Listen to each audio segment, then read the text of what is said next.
জানো তো পূর্ণিমা পুজোর দিন ঠিক দুপুরবেলা বা বিকেলবেলা করে কীর্তনিয়ারা আসতেন এইভাবে কীর্তন করতে। আমার ছোটবেলাটি যেহেতু গ্রামেই কেটেছে তাই আমি তো এইসব দেখে অভ্যস্ত।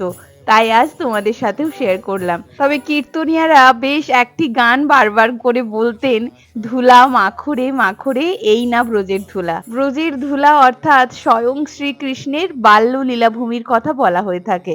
যে মাটিকে ব্রজের ধুলার সঙ্গে তুলনা করা হয়েছে সেই মাটিকেই আমরা আমাদের কর্ম দ্বারা একটু একটু করে কলুষিত করে চলেছি।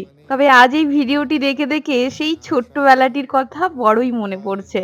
ঠিক এভাবেই একটি প্লাস্টিক নিয়ে যেতাম পাশের বাড়িতে বাতাসা কুড়োতে। আর ওরে দেখো আমার থেকে বেশি বাতাসা কুড়িয়েছে বলে কত মজা পেয়েছে। দেখ আমার আমার দেখ কতগুলা।